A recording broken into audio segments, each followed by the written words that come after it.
Welcome to the Madison Miller Podcast Special Edition Series where I go over every 2023 college basketball conference tournaments. This one is going to be the Big Ten. The tournament will be held at the United Center in Chicago. I like when this tournament's held at the UC. I like when it's held at the UC, and I like when it's held at Indianapolis. I know the one year was at the Garden, but I just didn't like it at the Garden. It just felt odd to me because that's the Big East's home. But anyway, they're at the UC. The tournament will begin Wednesday, March 8th for the first round. Second round, Thursday, March 9th. Quarterfinals, Friday, March 10th. Those 3 rounds will all be Big Ten Network. Semifinals, Saturday, March 11th on CBS. And the championship will be Sunday, March 12th on CBS. And that'll probably be Jim Nantz and Bill Raftery on the call. So the seedings for this tournament. Your 1 seed, the Purdue Boilermakers, who are 5th in the country, 26-5 overall, 15-5 in conference play. Your 2 seed, the Northwestern Wildcats, 21-10 overall, 12-8 in conference play. Your 3 seed, the Indiana Hoosiers, number 19 in the country, 21-10 overall, 12-8 in conference play. Your 4 seed, the Michigan State Spartans, 19-11 overall, 11-8 in conference play. Your 5 seed, the Iowa Hawkeyes, 19-12 overall, 11-9 in conference play. Your 6 seed, the Maryland Terrapins, 20-11 overall, 11-9 in conference play. Your 7 seed, the Illinois Fighting Illini, 20-11 overall, 11-9 in conference play.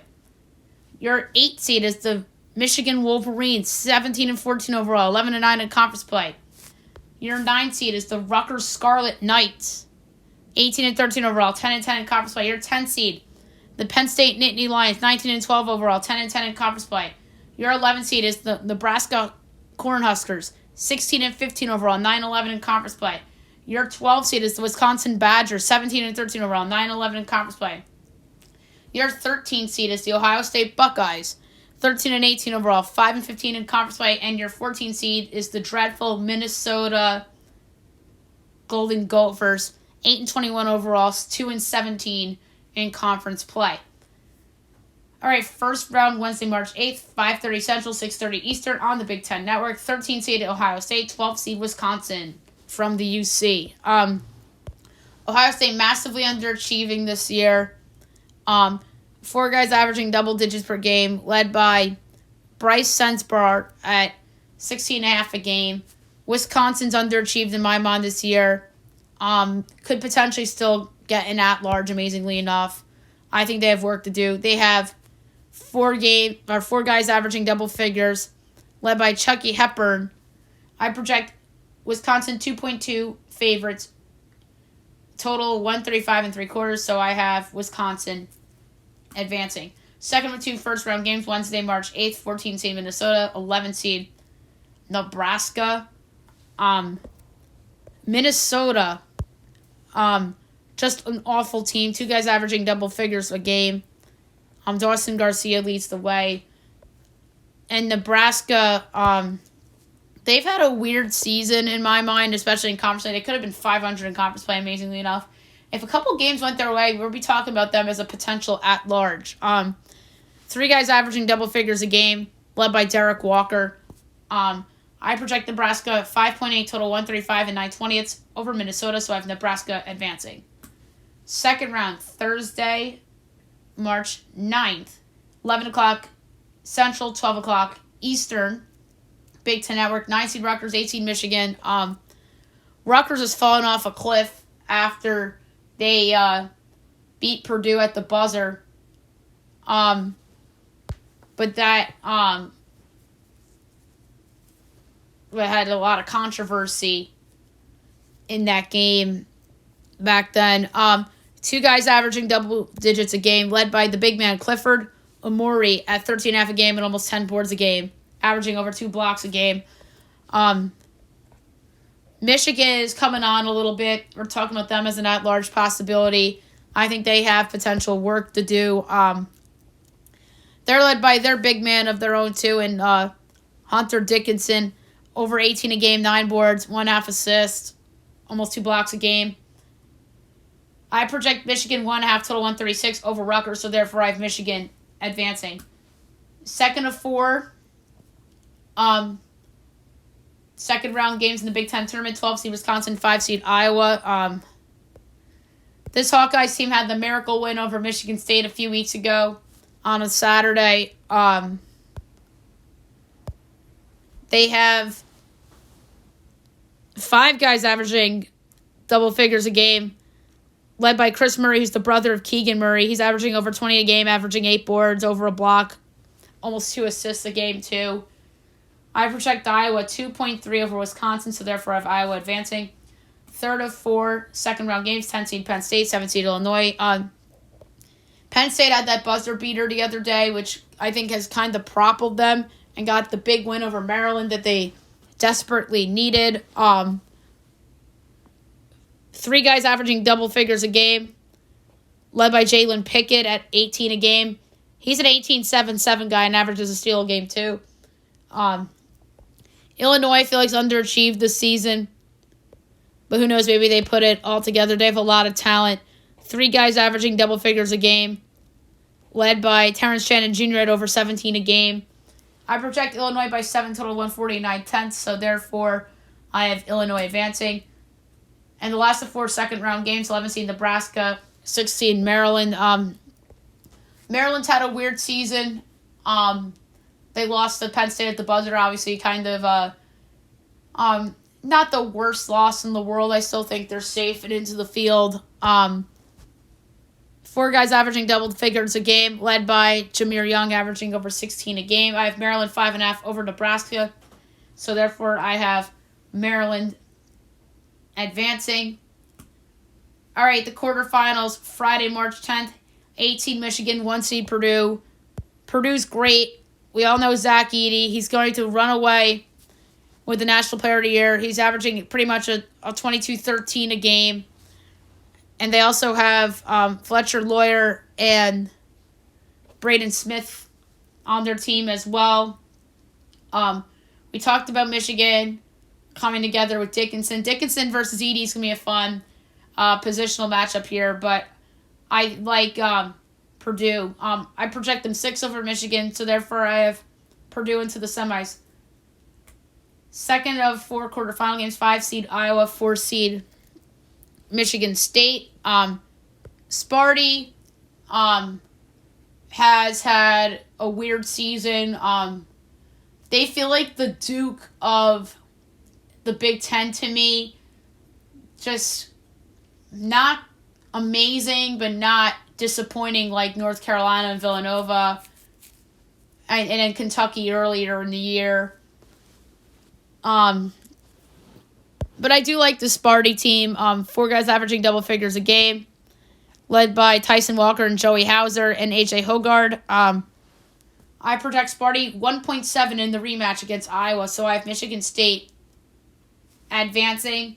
Third of 4 quarterfinal games, 7 seed Illinois, 2 seed Northwestern. Northwestern's been a really fun team to watch this season. They got the big win over Rutgers the other day. I think they are going to be in the field regardless. 2 guys averaging double figures a game, led by Boo Buie, over 17 a game for him. We talked about Illinois earlier. I think they're a team that can potentially come together and rally at a time where they can use it. I project Illinois 4 over Northwestern. So therefore I have the upset in the quarterfinals. It's Northwestern. I have 1 and done in this tournament. In the last of 4 quarterfinal games, 6 seed Maryland, 3 seed Indiana. Indiana's an up and down team. To me, they're the Kentucky of the Big Ten. A lot of weird losses throughout the season, although Kentucky got more criticism because they're Kentucky. And I feel like Indiana had some injury excuses that the media was giving them earlier in the year, but they've kind of turned it on, similar to Kentucky in the SEC. I love Trey Jackson Davis. If it wasn't for Zach Edey, he'd be the Big Ten Player of the Year. They also have Jalen Hood Schifino as well, averaging over 13 a game. I project Indiana 3.7 over Maryland, so therefore I have Indiana advancing. Semifinals, 14 Michigan State, 1 seed Purdue. Should be a fun matchup. You have Edey, you have Joey Hauser, and Walker on the other side. Should be a fun game. I project Purdue by 6 over Sparty, so therefore I have Purdue advancing to the championship. Second of 2 semifinals, 7 seed Illinois, 3 seed Indiana. Really fun conference rivalry game. You have Jackson Davis, probably the best player on the court in the game, but Shannon Jr. and Mayer and Epps in Illinois, I think, could really put up a battle here. Very close projection. I have Illinois 0.3 over Indiana, so I'm going to go with the upset here, Illinois. So I have Illinois into the championship game to face number 1 Purdue at the UC. Really fun conference rivalry. Illinois, I think, recently beat... or no, they didn't beat Purdue. They lost at Purdue. And I'm trying to see if they played Purdue earlier in the year. It looks like they didn't. But they played Purdue very well. And I think that they can give them a game here. I like that group they have with Shannon Jr., Mayer, and Epps. But Edey's the difference here. I have Purdue 3.5 over Illinois. So therefore I have the Purdue Boilermakers winning the 2023 Big Ten Tournament. All right, superlatives, seedings. Purdue, if they win this tournament, I think has a chance to be a 1 seed, but I think it depends on Alabama, UCLA, Houston, and Kansas and their respective leagues. But if those 4 teams all win their leagues, I think Purdue is going to be a 2 because of its recent little slide, although they deserve a 1. Because there's a certain team that might be on the 1 line that doesn't deserve a 1 for a non-basketball reason. Which we'll get to in the next podcast. So I'm going to say Purdue's the number 5 overall, but on the 2 line, I hate saying that because I think Purdue deserves a 1. Northwestern, I think, is destined for the 8-9 game, just like it was when it was in the tournament 6 years ago. Indiana's probably going to be a 6 seed. Michigan State, I could see being a 7. Maryland, that's a hard one. I'm going to say they're on the 6 line. Illinois, I think, is destined for 7 as well. So I think you're also going to see a lot of Big Ten teams in that 6-7 range. Michigan, I think, has to win 2 tournament games in this tournament. If they make the semis, I think they're an at-large. I think they got to beat Purdue. Obviously get by Rutgers and beat Purdue if they want an at-large. But I think they're an IT bout. I think Rutgers, same deal. They got to beat Michigan. So I think Rutgers-Michigan is a winner survives, loser goes home game. And then the loser still goes home if it loses to Purdue.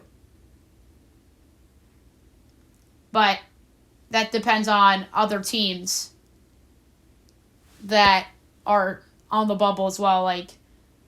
If North Carolina goes on the run in the ACC tournament, they're in trouble. Same for Clemson.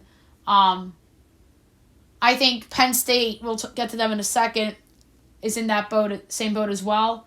Oklahoma State in the Big 12, but I think that these 2 teams are better than those 2 teams, or I should say a better position, unless if you could argue Carolina a little bit, but if Michigan and Carolina get in the tournaments because of name alone, if they don't get some big wins in the conference tournaments that they're in. Just saying.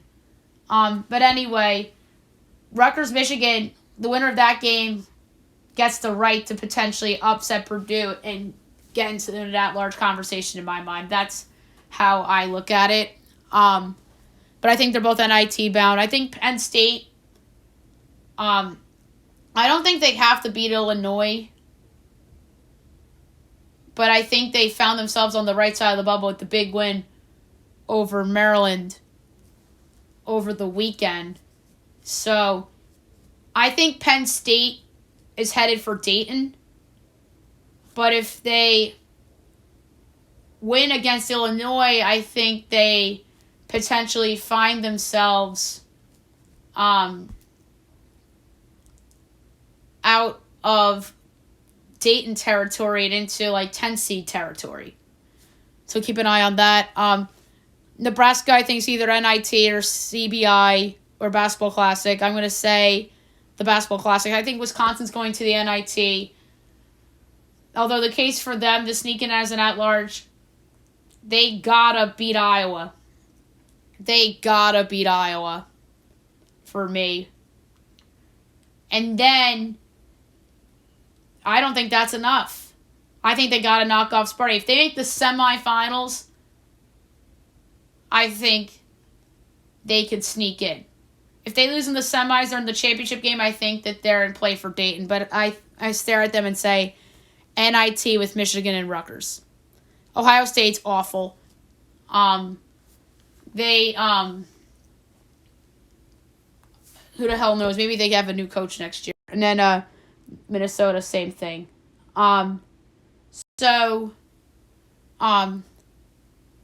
Surprise team to make a run in this tournament. I think Penn State can make a run. I really do think that there's a pathway for them to get to the semis if things break right. I mean, I have Illinois in the championship for crying out loud, but if they were to knock off Illinois, I think that they can go on a run. Northwestern, I think, is vulnerable.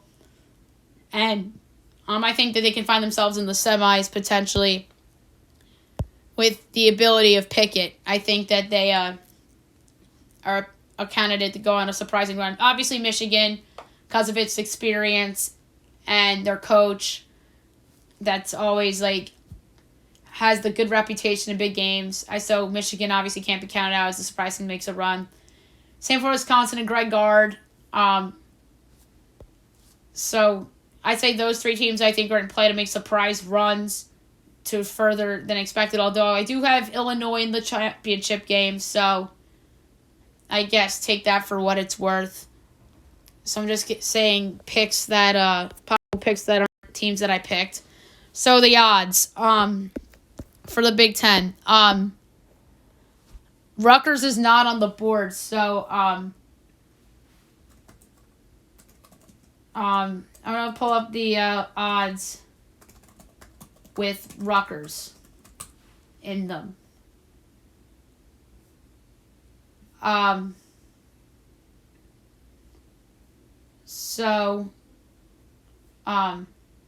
can't go on their website because obviously they know where we are. So some of the numbers moved a little bit since the odds were posted, but I'm going to say right now and in what Rutgers, some of them are the same. And I'm going to say what Rutgers is on this sheet. Purdue plus 145, Indiana plus 550, Michigan State 6-1, Maryland 650, Northwestern 850, Illinois 11-1, Michigan 17-1, Iowa 18-1, Rutgers 20-1, Penn State 25-1, Wisconsin 55-1. Same for Ohio State. Nebraska's 250-1, and Minnesota is 1,000. So the value plays Penn State at 25-1. I think, even though I have Illinois going far. Illinois, obviously, at 11-1 has some value as well. But you could do a money line rollover with them, too, if the numbers present themselves. So Illinois 11-1 and Penn State 25-1, I would say, our value plays. Michigan opened up at 25-1, but they dropped to 17-1 because they're Michigan, let's be honest. People like to bet on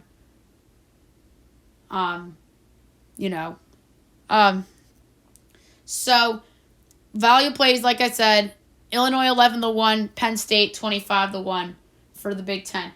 All right, that's it for the Big Ten. And next up, the last one of the evening, the SEC.